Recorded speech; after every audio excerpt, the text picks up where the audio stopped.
Harper Audio presents Homo Deus, A Brief History of Tomorrow by Yuval Noah Harari. Read by Derek Perkins. 1. The New Human Agenda. At the dawn of the third millennium, humanity wakes up, stretching its limbs and rubbing its eyes. Remnants of some awful nightmare are still drifting across its mind. There was something with barbed wire and huge mushroom clouds. Oh well, it was just a bad dream. Going to the bathroom, humanity washes its face, examines its wrinkles in the mirror, makes a cup of coffee, and opens the diary. Let's see what's on the agenda today. For thousands of years, the answer to this question remained unchanged.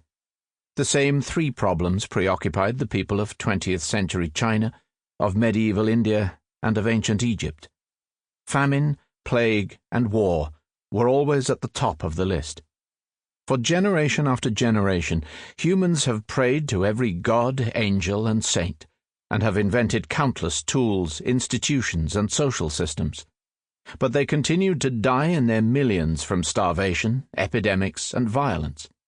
Many thinkers and prophets concluded that famine, plague, and war must be an integral part of God's cosmic plan, or of our imperfect nature, and nothing short of the end of time would free us from them. Yet, at the dawn of the third millennium, humanity wakes up to an amazing realization.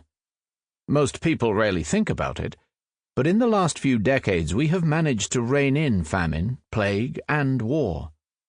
Of course, these problems have not been completely solved, but they have been transformed from incomprehensible and uncontrollable forces of nature into manageable challenges. We don't need to pray to any god or saint to rescue us from them. We know quite well what needs to be done in order to prevent famine, plague, and war, and we usually succeed in doing it. True, there are still notable failures, but when faced with such failures, we no longer shrug our shoulders and say, well, that's the way things work in our imperfect world, or God's will be done. Rather, when famine, plague, or war break out of our control, we feel that somebody must have screwed up. We set up a commission of inquiry and promise ourselves that next time we'll do better. And it actually works. Such calamities indeed happen less and less often. For the first time in history, more people die today from eating too much than from eating too little.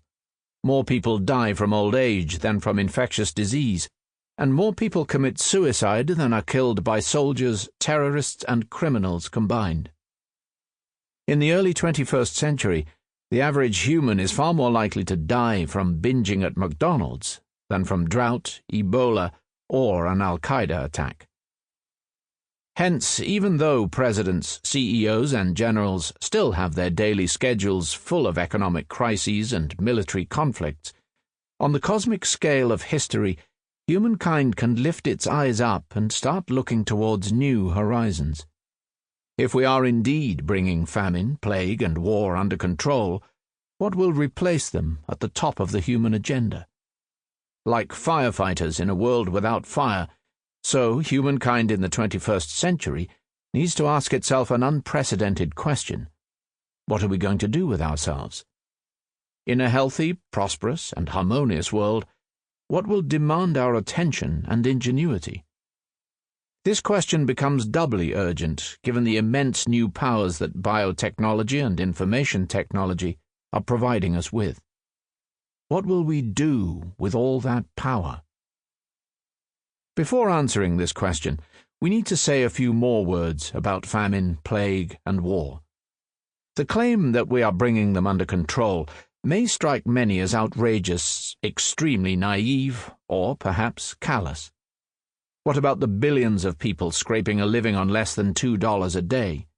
What about the ongoing AIDS crisis in Africa, or the wars raging in Syria and Iraq? To address these concerns, let us take a closer look at the world of the early 21st century before exploring the human agenda for the coming decades. The biological poverty line. Sample complete. Ready to continue?